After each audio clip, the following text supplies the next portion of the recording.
Good morning students. जैसा कि आप सब लोग को पता है, कोविड-19 की वजह से पूरे देश भर में लॉकडाउन की स्थिति जारी है, जिससे कोई भी स्कूल वगैरह ओपन नहीं हो पा रही है। तो आपकी स्टडी कंटिन्यू नहीं चल पा रही है। तो आपकी अपनी स्टडी कंटिन्यू चलती रहे, इस वजह से आपको ऑनलाइन क्लास अवेलेबल कराई जा रही है, ताकि आप घर बैठकर अपनी स्टडी को अच्छे से कर सकें। ठीक है, तो घर रहिए, सुरक्षित रहिए और ऑनलाइन क्लास के माध्यम से पढ़ते रहिए। आज हम लोग केमिस्ट्री शुरू करेंगे 12th क्लास की, जिसका लेसन 4th जो चैप्टर है वो आपका शुरू करेंगे रासायनिक बलगति की, जिसको हम बोलो केमिकल काइनेटिक्स कहते हैं। ठीक है, ये चैप्टर आपके एग्जाम में 4 नंबर का आएगा।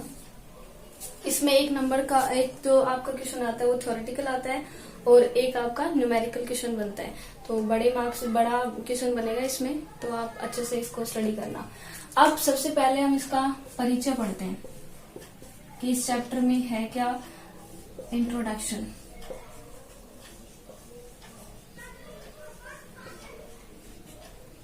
ठीक है, रासायनिक बलगति की, जैसा भी आप लोग को दिख भी रहा होगा, रासायनिक बलगति की 2 शब्दों से मिलकर बना है।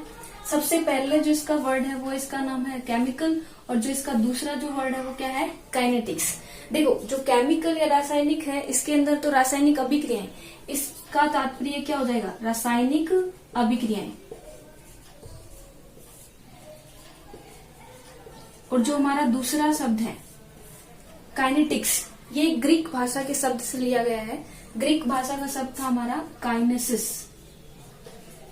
ये ग्रीक भाषा का शब्द है जिससे ये शब्द लिया गया है, जिसका अर्थ होता है गति, या हम लोग बोल सकते हैं वेग। ठीक है, तो काइनेटिक्स का अर्थ मोस्टली होता क्या है, वेग या गति, हम लोग जिसको बोल सकते हैं। ठीक है, तो रसायन विज्ञान केमिस्ट्री के अंदर रासायनिक बलगति की वो ब्रांच है या वो शाखा है जिसके अंदर हम रासायनिक अभिक्रियाओं की गति का या वेग का क्या करते हैं, अध्ययन करते हैं। इस रासायनिक बलगति के अंदर रासायनिक अभिक्रियाओं के वेग का, अब वेग को प्रभावित करने वाले कारकों का तथा अभिक्रिया की क्रियाविधि का अध्ययन किया जाता है। तो रासायनिक बलगति की रसायन विज्ञान की वह शाखा है जिसमें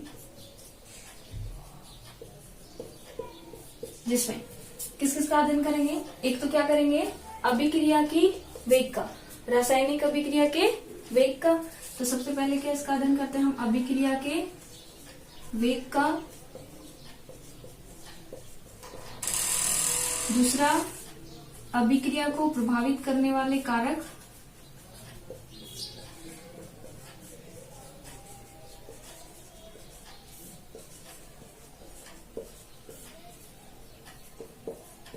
और तीसरा, अभिक्रिया की क्रियाविधि।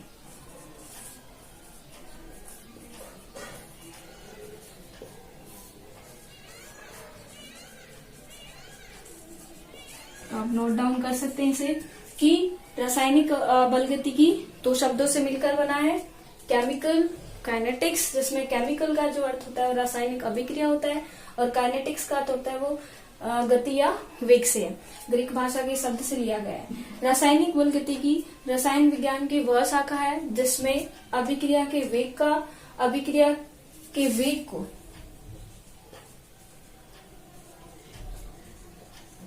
प्रभावित करने वाले कारकों का तथा अभिक्रिया की क्रियाविधि का अध्ययन किया जाता है।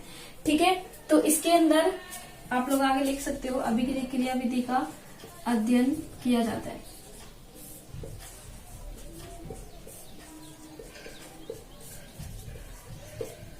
ठीक है, इसे आप नोट डाउन करिए।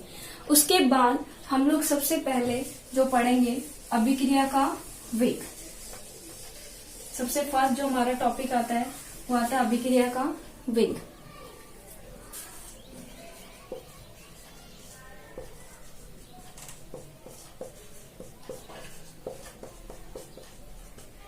देखो, नॉर्मली वेग हम लोग क्या डिफाइन करते हैं, वेग किसको कहते हैं।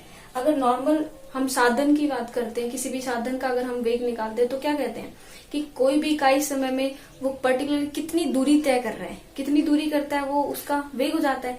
अब यहाँ पर अभिक्रिया में दूरी तो तय करेगा नहीं। अभिक्रिया में होता क्या है, एक तो क्या होते हैं क्रियाकारक।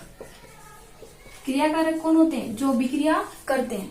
क्रियाकारक को इंग्लिश में कहा जाता है रिएक्टेंट्स। तो हम इसे R से भी प्रदर्शित करेंगे। आगे जब R लिखें तो समझ जाना क्या होगा, क्रियाकारक। क्रियाकारक अभिक्रिया करके क्या बनाते हैं, उत्पाद, जिनको कहा जाता है प्रोडक्ट्स, जिसको P से शो करेंगे। ठीक है, अब ये अभिक्रिया वेग की बात क्या हुई, इकाई समय में कितनी दूरी तय कर रहा है वो तो होता है वेग। लेकिन अब अभिक्रिया के वेग की बात करते हैं तो अभिक्रिया में दूरी वगैरह तो तय करेगा नहीं। तो सीधी सी बात है, अभिक्रिया में क्या होंगे, क्रियाकारक क्या होंगे, उत्पाद में परिवर्तित होंगे। तो क्रियाकारक उत्पाद में परिवर्तित हो रहे तो चेंज क्या हो रहा है, चेंज क्या हो रहा है, क्रियाकारक की सांद्रता। चेंज क्या होती है, इनकी सांद्रता। अभिकारक की सांद्रता भी परिवर्तित होती है और उत्पाद की सांद्रता भी क्या होती है, परिवर्तित होती है। तो इकाई समय में क्रियाकारक की सांद्रता तथा उत्पाद की सांद्रता में हुए परिवर्तन को हम लोग क्या कहते हैं, अभिक्रिया का वेग कहते हैं। ठीक है, क्योंकि यहाँ पर क्रियाकारक अभिक्रिया करके क्या बनाते हैं, उत्पाद बनाते हैं, इसलिए क्रियाकारकों की सांद्रता तो क्या होती है, कम, और उत्पादकों की सांद्रता क्या होती है, अधिक। अभिक्रिया के दौरान क्या होता रहता है, क्रियाकारक बदलते रहते हैं, उत्पाद बनता रहता है। तो अभिक्रिया के दौरान क्या होगा, क्रियाकारकों की सांद्रता घटेगी और उत्पाद की सांद्रता बढ़ेगी। क्रियाकारकों को सांद्रता में प्रदर्शित करने के लिए हम इनको स्क्वायर ब्रैकेट में प्रदर्शित करते हैं। ठीक है, तो ये हो गया हमारा अभिक्रिया का वेग। अभिक्रिया के वेग की डेफिनेशन लिखना चाहे तो हम लोग क्या बोल सकते हैं कि इकाई समय में अभिकारकों की सांद्रता तथा उत्पाद की सांद्रता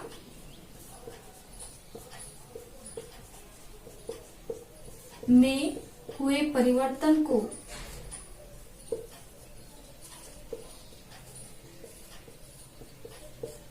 अभिक्रिया का वेग कहते हैं।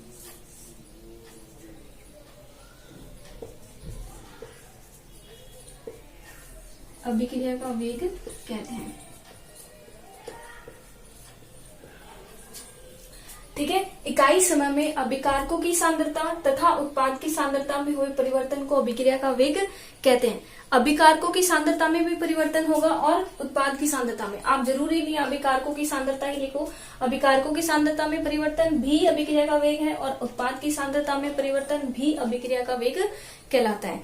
ठीक है, अब देखो अभिक्रिया के वेग के हिसाब से अभिक्रिया कितने प्रकार की हो गई। बहुत सारी ऐसी रिएक्शन जो होती हैं वो बहुत ही जल्दी संपन्न हो जाती है और बहुत सारी ऐसी रिएक्शन जो हमारी होती है नेचर में जो बहुत धीरे धीरे संपन्न होती है। स्लोली रिएक्शंस कंप्लीट होने में बेस्ट एग्जांपल होता है लोहे पर जंग लगना, जो कि बहुत ही साल में संपन्न होता है। ठीक है, तो अभिक्रिया के वेग के आधार पर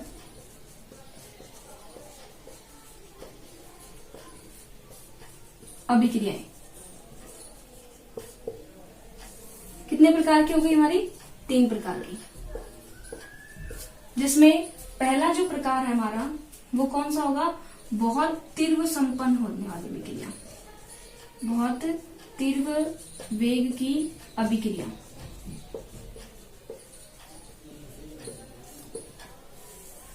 बहुत तीव्र वेग की अभिक्रिया में कौन सी आती है, मोस्टली आयनिक जो अभिक्रिया होती है, क्योंकि हमें पता है जो जलीय विलयन होता है उसमें आयन स्वतंत्र घूमते रहते हैं।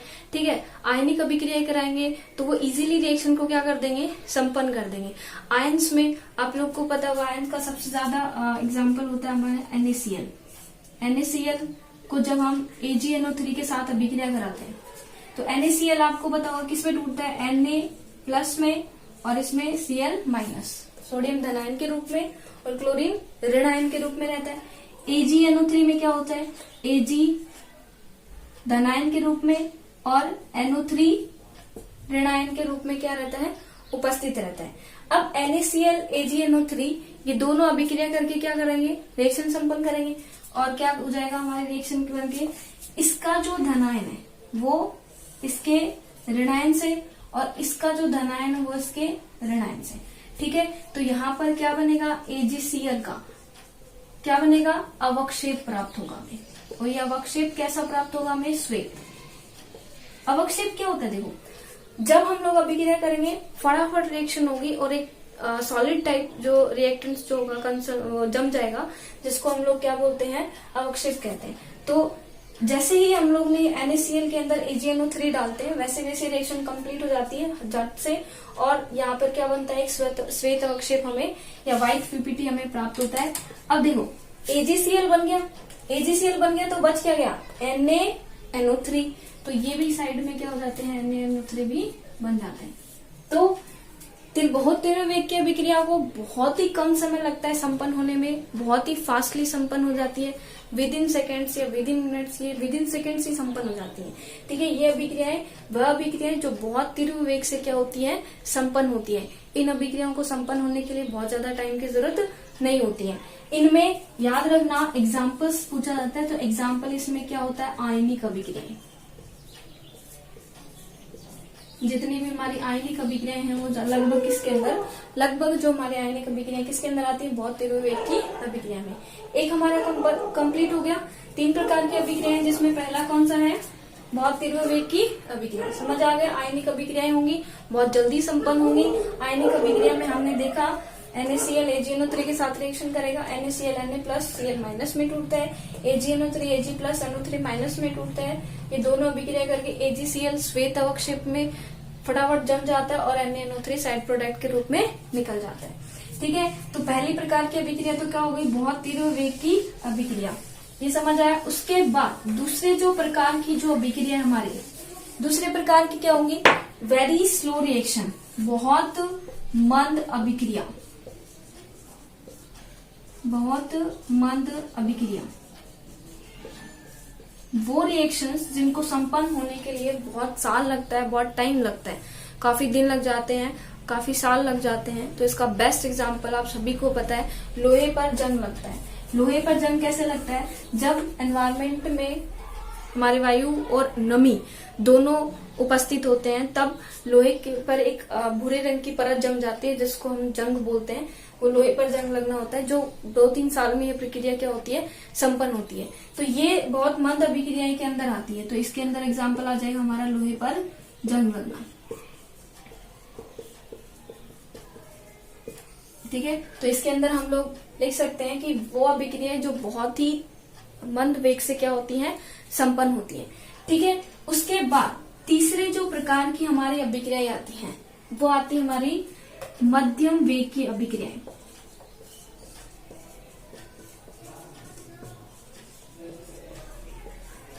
मध्यम वेग की अभिक्रियाएं, ये अभिक्रियाएं मध्यम वेग पर क्या होती हैं, संपन्न होती हैं। इनको संपन्न होने के लिए ज्यादा समय की जरूरत नहीं होती है।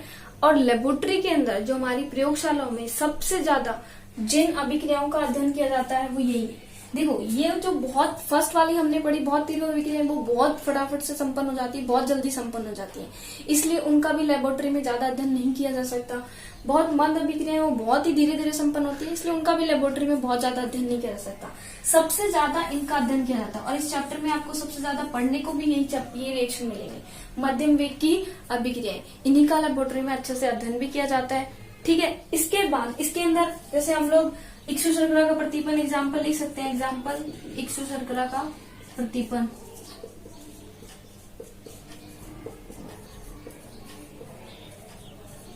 इक्सु शर्करा का सूत्र क्या होता है,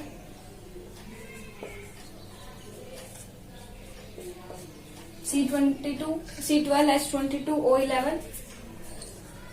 जैसे इसके वाटर के साथ रिएक्शन कराते हैं, क्या होता है, C6H12O6 और C6H12O6। ठीक है, एक यहाँ पर 1 मोल किसका बनता है, ग्लूकोज का, और 1 मोल किसका बनता है यहाँ पर, फ्रक्टोज का। बैलेंस देख लेना, इधर कार्बन 12 है, इधर भी कार्बन क्या 12 है। हाइड्रोजन इधर 22 और 2 24, तो 12 और 12 24। ऑक्सीजन 11 और 1 12, तो 6 और 6 12। दोनों साइड से आपकी रिएक्शन बैलेंस होनी जरूरी है। ठीक है, तो तीनों प्रकार की अभिक्रियाएं का वेग के आधार पर कम समझ में आया कि अभिक्रिया के वेग के आधार पर जो अभिक्रियाओं के कितने प्रकार होते हैं, 3 प्रकार। बहुत तीव्र अभिक्रियाएं, बहुत ही स्लो अभिक्रिया और मध्यम वेग पर होने वाली अभिक्रियाएं। उसके बाद सबसे पहले हम लोग देखो अभिक्रिया के वेग के बारे में हमने पढ़ा कि अभिक्रिया का वेग क्या होता है। इकाई समय में अभिकारकों की सांद्रता तथा उत्पादों की सांद्रता में हुए परिवर्तन को हम लोग क्या कहते हैं, अभिक्रिया का वेग कहते हैं। ठीक है, इकाई समय में अभिकारकों तथा उत्पाद की सांद्रता में हुए परिवर्तन को अभिक्रिया का वेग कहा जाता है। मान लो कोई रिएक्शन हो रही है, माना कि एक अभिक्रिया हो रही है। अभिक्रिया क्या हो रही है कि ये रिएक्टेंट है और ये किसमें बदल रहा है, प्रोडक्ट में। ये इसका 1 मोल है, जो 1 मोल क्या बना रहा है, उत्पाद बना रहा है। ठीक है, 1 मोल रिएक्टेंट क्या बना रहे हैं, 1 मोल प्रोडक्ट बना रहे हैं। ठीक है, उसके बाद हम लोग क्या देखेंगे कि यहाँ पर हमने अभिक्रिया का वेग अभिकारकों की प्रेजेंस में देखेंगे। अभिक्रिया का वेग, अभिक्रिया का वेग हमने बताया 2 प्रकार से निकाल सकते हैं, या तो इसके रिस्पेक्ट में भी निकाल सकते हैं, अभिकारकों के रिस्पेक्ट में भी निकाल सकते हैं, और उत्पादों के रिस्पेक्ट में भी निकाल सकते हैं। अगर हम इसके रिस्पेक्ट में निकालेंगे, किसके रिस्पेक्ट में, रिएक्टेंट, या जिसको हम लोग बोल सकते हैं, आप लोग लिख सकते हो क्रियाकारक, और इसको हम लोग क्या लिख सकते हैं, उत्पाद। ठीक है, प्रोडक्ट। तो अभिक्रिया का वेग अगर हमें क्रियाकारकों की रिस्पेक्ट में निकालना है तो हम लोग क्या लिखेंगे, क्रियाकारकों की सांद्रता में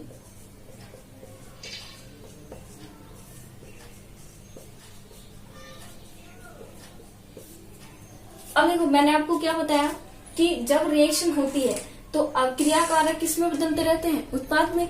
तो रिएक्शन होने के दौरान क्रियाकारकों की सांद्रता में क्या होती है, कमी। तो क्रियाकारकों की सांद्रता में कमी अपॉन कमी में कितना समय लगा, क्योंकि हम लोग किसके रिस्पेक्ट में निकाल रहे हैं, समय के। तो क्या होगा, कमी में लगा समय।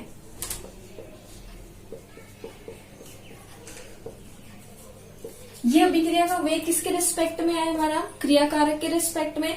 क्योंकि क्रियाकारकों की सांद्रता में कमी हो रही है इसलिए हमने क्या लिखा है, क्रियाकारकों की सांद्रता में कमी और कमी में लगा समय। दूसरा अगर हम लोग और निकालना चाहे तो अभिक्रिया का जो वेग है वो कैसे निकाल सकते हैं, उत्पाद के रिस्पेक्ट में। उत्पाद के रिस्पेक्ट में हम लोग क्या लिखेंगे, उत्पादों की सांद्रता में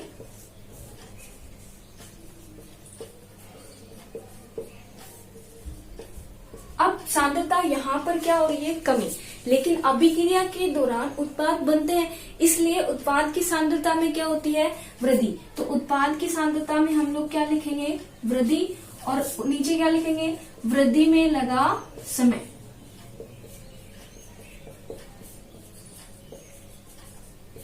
ठीक है, वृद्धि में लगा समय।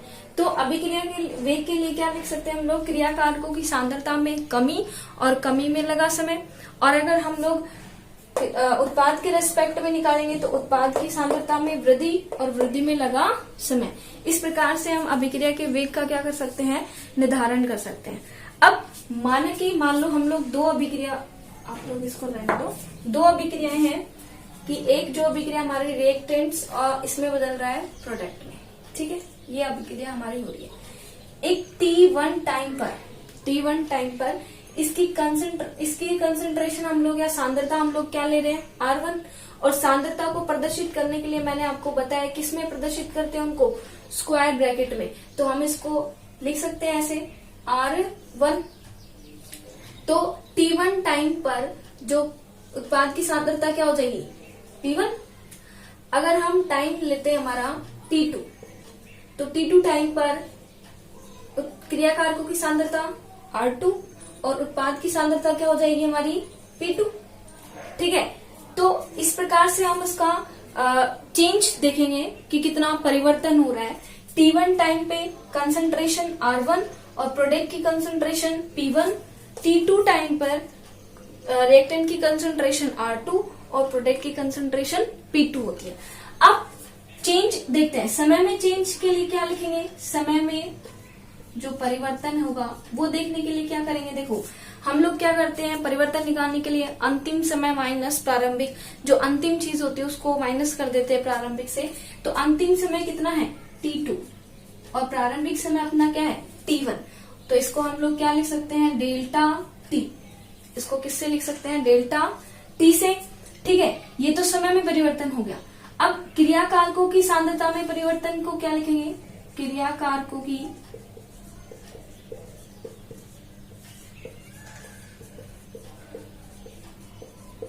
सांद्रता में परिवर्तन। अब बताइए अंतिम क्या होगा, अंतिम क्रिया कारकों की सांद्रता क्या हो गई R2 और प्रारंभिक क्या हो गई R1। तो डेल R जो हमारा होगा वो किसके बराबर होगा, R2 माइनस R1 के। जो डेल R हमारा होगा वो R2 माइनस R1 के। इसी प्रकार से हम लोग क्या लिख सकते हैं, उत्पाद की सांद्रता में परिवर्तन, उत्पाद की सांद्रता में परिवर्तन। उत्पाद की सांद्रता में परिवर्तन के लिए हम लोग क्या करेंगे, अंतिम उत्पाद की सांद्रता माइनस प्रारंभिक उत्पाद की सांद्रता। अंतिम हमारा क्या होगा, इसलिए हम लोग इसको किससे प्रदर्शित करेंगे, डेल P से। तो डेल P बराबर हो जाएगा हमारा P2 माइनस P1। ठीक है, तो यहाँ पर हमने समय में परिवर्तन डेल्टा T, क्रिया कारकों की सांद्रता में परिवर्तन डेल R और उत्पाद की सांद्रता में परिवर्तन डेल P।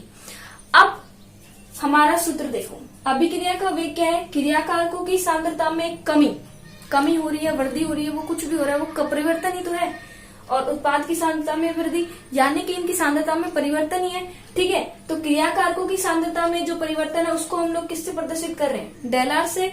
और उत्पाद की सांद्रता में जो परिवर्तन है उसको हम लोग किससे प्रदर्शित कर रहे हैं, डेल P से। ठीक है, तो अगर हम लोग यहाँ पर अभिक्रिया का वेग लिखना चाहें तो अभिक्रिया का वेग कैसे लिख सकते हैं, अभिक्रिया वेग बराबर क्या हो जाएगा आपका, अगर हम क्रिया कारकों के रेस्पेक्ट में करेंगे तो क्रिया कारकों वाला क्या करेंगे, डेल R। तो क्या हो जाएगा, del R upon del T। ठीक है, और अगर उत्पाद के रेस्पेक्ट में करेंगे तो अभिक्रिया का वेग क्या हो जाएगा, del P upon del T। अब एक चीज मैंने आपको बताई है कि जब रिएक्शन हो रही होती है तो इसकी सांद्रता घट रही होती है, क्योंकि रिएक्टेंट्स क्या बना रहे होते हैं, प्रोडक्ट बना रहे होते हैं। तो इसकी सांद्रता में क्या आती है, कमी, और इसकी सांद्रता क्या होती रहती है, बढ़ती रहती है। अभिक्रिया के दौरान होता क्या है कि इसकी सांद्रता में कमी आती रहती है, इसलिए इस पे आगे क्या लग जाता है, माइनस चार्ज। और प्रोडक्ट की सांद्रता में वृद्धि होती है, इस ब्रैकेट में ही दिखाइएगा। जब सांद्रता हम लोग दिखाते हैं तो मोस्टली किसको, या तो C से उसको प्रदर्शित करते हैं या फिर हम लोग इसको किससे प्रदर्शित करते हैं, स्क्वायर ब्रैकेट से। ठीक है, अब आपको समझ आया इतना, एक बार मैं फिर से बता देती हूँ। अभिक्रिया का जो वेग है वो क्रिया कारकों की सांद्रता में कमी अपॉन कमी में लगा समय। ये किस रिस्पेक्ट में है, क्रिया कारकों के रिस्पेक्ट में। अगर हम उत्पाद के रिस्पेक्ट में बात करें तो अभिक्रिया का वेग होगा उत्पाद की सांद्रता में वृद्धि और वृद्धि में लगा समय।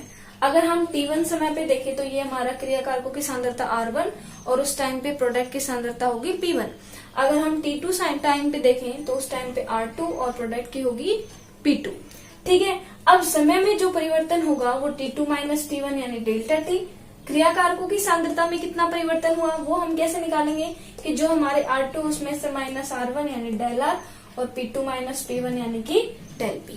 ठीक है, अब सूत्र में रखेंगे तो क्रिया कारकों की सांद्रता में परिवर्तन डेल R से है, कमी में कितना समय लगा वो डेल्टा T लगा है, और उत्पाद की में देखेंगे तो उत्पाद का डेल्टा P है और कमी में लगा समय है वो डेल्टा T है। ठीक है, इतना क्लियर हुआ, या आप अच्छे से नोट डाउन करिए अपनी कॉपी में और उसके बाद हम आगे का बताते हैं। ठीक है, ये सब हुआ। उसके बाद हमने अभिक्रिया का वेग देखा। अब अगर हम अभिक्रिया का वेग देखते हैं तो ग्राफ खींचते हैं, क्योंकि हमारे ग्राफ से हमें पता चलेगा कि हमारी अभिक्रिया किस प्रकार से संपन्न हो रही है।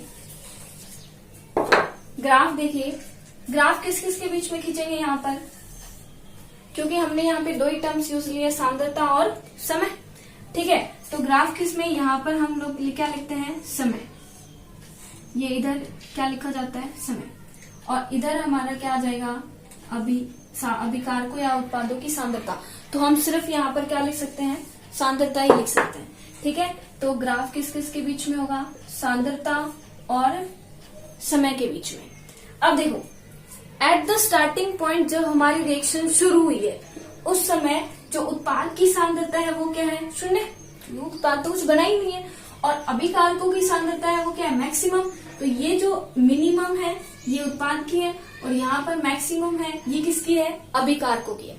अब जैसे जैसे संपन्न अभिक्रिया हो रही है, समय जा रहा है, वैसे वैसे रिएक्शन संपन्न हो रही है। तो उस समय पे हमारे जो क्रियाकारक हैं उनकी सांद्रता क्या हो रही है, घट रही है। तो समय के साथ साथ उसकी सांद्रता घट रही है, तो ग्राफ कुछ ऐसा आएगा। ठीक है, तो समय के साथ साथ अभिकारकों की सांद्रता घट रही है, 0 कभी भी नहीं होगी, 0 कभी भी नहीं होगी, लास्ट में जाके कांस्टेंट हो जाएगी। ठीक है, ये हमारा ग्राफ किसका आ जाता है, अभिकारकों का। ये किसका ग्राफ है, अभिकारकों का, क्योंकि यहाँ पर हमारे रिएक्शन के दौरान या समय के जैसे जैसे समय जाता है वैसे वैसे अभिकारकों की सांद्रता क्या हो रही है, घट रही है। ये ग्राफ समझ आया। दूसरा हमारा ग्राफ होता है उत्पाद का। उत्पाद की सांद्रता पहले न्यूनतम थी, लेकिन जैसे जैसे समय हो रहा है वैसे वैसे अभिकारक उत्पाद में बदल रहे हैं, तो क्या हो रही है, हमारी उत्पाद की सांद्रता बढ़ती जा रही है, और एक टाइम पे आके ये भी क्या हो जाएगा, कांस्टेंट। तो ये जो हमारा ग्राफ बना है ये क्या बना है, उत्पाद का। ठीक है, ये अभिकारकों का और ये किसका है, उत्पाद का। तो ये आपका क्या बनता है, ग्राफ बनता है, जिसमें सांद्रता और समय के बीच में इस प्रकार से होता है, जिसके अंदर पहले मिनिमम होती है किसकी, उत्पाद की, जो कि समय के साथ साथ मैक्सिमम हो जाती है, और मैक्सिमम होती है क्रियाकारक की, जो समय के साथ साथ क्या हो जाती है, मिनिमम। 0 कभी भी नहीं होगी, याद रखना, 0 कभी भी किसी भी अभिक्रिया के अंदर यहाँ पर नहीं होगी, ये कांस्टेंट चलती रहती है बाद में। ठीक है, ये वाला आपको समझ आया ग्राफ कैसे हुआ, क्योंकि यहाँ पर हमें पता है क्रियाकारकों की सांद्रता घटेगी तो इस प्रकार से, और सांद्रता घटेगी तो इस प्रकार से। अब हम लोग देखते हैं कि अभिक्रिया जो वेग है उसका समय के साथ कैसा ग्राफ बनता है। अभिक्रिया वेग का समय के साथ ग्राफ कैसा बनता है, तो सबसे पहले आपको द्रव्यानुपाती क्रिया नियम आपने पढ़ा हुआ होगा, द्रव्यानुपाती क्रिया नियम। इस नियम में क्या होता है, जो भी हमारी रिएक्शन हमारी संपन्न होती है उसका हम लोग अभिक्रिया वेग निकालते हैं। ठीक है, तो द्रव्यानुपाती क्रिया नियम में मान लो ये अभिक्रिया हो रही है हमारी, ए बी बी, इससे बन रहा है आपका सी सी और डी डी। ये हमारे क्या कहलाएंगे, क्रिया कारक, क्रिया कारक, और ये हमारे क्या कहलाएंगे, उत्पाद। ये क्रिया कारक और ये हमारे हो जाएंगे उत्पाद। ठीक है, अब यहाँ पर इस नियम के अनुसार जो अभिक्रिया वेग होता है, अभिक्रिया का वेग वो समानुपाती होता है उत्पाद की सांद्रता के,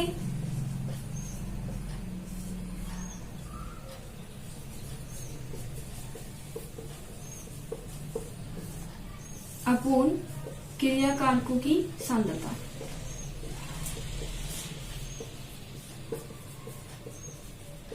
तो द्रव्यानुपाती क्रिया नियम के अनुसार जो हमारा वेग है वो समानुपाती किसके होता है, उत्पाद की सांद्रता बटे क्रियाकारकों की सांद्रता। अब आपको देखना है यहाँ पर उत्पाद हमारे क्या है, सी और डी है, ये इनके टर्म्स हैं। अब इनको लिखने के लिए हम लोग, कंसंट्रेशन लिखने के लिए हम लोग क्या लिखते हैं, स्क्वायर ब्रैकेट। ठीक है, तो अभिक्रिया का जो वेग हो जाएगा वो समानुपाती किसके हो जाएगा, सी, ये पावर में चली जाएगी सी, डी की कंसंट्रेशन स्क्वायर ब्रैकेट में डी, और डी कहाँ चला जाएगा, वो पावर में। कॉफिशिएंट होते हैं आगे कितने नंबर में ये मोल प्रेजेंट, कितने मोल में ये प्रेजेंट है। ठीक है, फिर क्रियाकारक में आएंगे ए की सांद्रता और बी की सांद्रता। ठीक है, यानी कि अभिक्रिया का वेग सांद्रता के क्या है, समानुपाती। तो हम लोग यहाँ पर लिख सकते हैं कि जो अभिक्रिया का वेग है वो समानुपाती है किसके, सांद्रता के। अभिक्रिया का वेग है वो समानुपाती है किसके, सांद्रता की ये चीज आपको इम्पोर्टेंटली ध्यान रखनी है कि अभिक्रिया का वेग किसके समानुपाती है, सांद्रता के। यानी कि जैसे जैसे सांद्रता घटेगी अभिक्रिया का वेग कम होगा, और जैसे जैसे सांद्रता बढ़ेगी अभिक्रिया का वेग बढ़ेगा। ठीक है, अब हम लोगों ने क्या देखा कि रिएक्शन के दौरान हो क्या रहा है, रिएक्शन के दौरान क्या हो रहा है, अभिक्रिया की सांद्रता, अभिकारकों की सांद्रता क्या होती रहती है, घटती रहती है। ठीक है, तो अगर हम वेग की बात करेंगे, वेग और सांद्रता के बीच में ग्राफ खींचते हैं, तो शुरू में क्या होता है, अभी जैसे जैसे टाइम के अकॉर्डिंग क्या रहता है, सांद्रता घटती जाती है, तो वेग समानुपाती होता है सांद्रता के। इसका मतलब ये भी क्या होता जाएगा, घटता जाएगा। ठीक है, तो ये भी क्या होता रहेगा, इस प्रकार से डिक्रीज होता रहेगा। और वेग भी कभी भी किसी भी अभिक्रिया का शून्य नहीं होगा, तो इसको भी आप कभी भी इस लाइन के टच मत करना, यहीं पर ही इस टाइप से कॉन्स्टेंटली ये क्या रहता है, चलता रहता है, पर शून्य कभी भी नहीं होता। ठीक है, तो द्रव्यनुपाती क्रिया नियम समझ आया। इसके अंदर कोई भी अभिक्रिया होती है इक्विलिब्रियम में होती है। ठीक है, तो यहाँ पर जब हम क्रियाओं का वेग निकालते हैं तो वो समानुपाती किसके होता है, उत्पाद की सांद्रता के बटे क्रियाकारकों की सांद्रता के। यहाँ पर उत्पाद जो बना है वो C और D बने हैं, तो इनके जो कोफिशिएंट आ गए वो पावर में चले जाते हैं। क्रियाकारक हमारे A और B हैं, तो कोफिशिएंट क्या चले गए, पावर में चले गए। ठीक है, तो अभिक्रिया वेग ये क्या है, ये सब क्या है, सांद्रता। यानी कि अल्टीमेटली हम कह सकते हैं कि अभिक्रिया का वेग क्या होगा, समानुपाती सांद्रता के होगा। ठीक है, अब अभिक्रिया का वेग सांद्रता के समानुपाती, यानी सांद्रता जैसे जैसे घटेगी अभिक्रिया का वेग भी वैसे वैसे घटेगा। तो यहाँ पर सॉरी समय के साथ साथ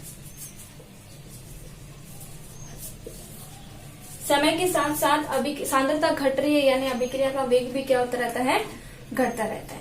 ठीक है, तो ये तो हमारी बात हो गई किसकी, अभिक्रिया के वेग की, कि हमने उत्पाद के क्रियाकारक के रेस्पेक्ट में देख लिया। क्रियाकारक के रेस्पेक्ट में हमारा आया था del R upon delta T, लेकिन किसमें, माइनस में। और उत्पाद के रेस्पेक्ट में हमारा आया था del P upon del T, किसमें, प्लस में। ठीक है, प्लस माइनस क्यों आया, क्योंकि क्रियाकारकों की सांद्रता घटती है, और प्लस क्यों आया, क्योंकि उत्पाद की सांद्रता बढ़ती है। ठीक है, तो आगे का हम इससे आगे का स्टडी करेंगे, आपको कल पढ़ेंगे। इससे पहले आपको एक चीज बता देती हूँ, जितना आपको यहाँ समझाया गया है वो अपनी कॉपी में लिखिए। नोट्स आपको साथ में अवेलेबल करा दी जाएंगे PDF फॉर्मेट में, तो आप उन्हें अपने फेयर नोटबुक में नोट कर लीजिएगा। Okay, thank you.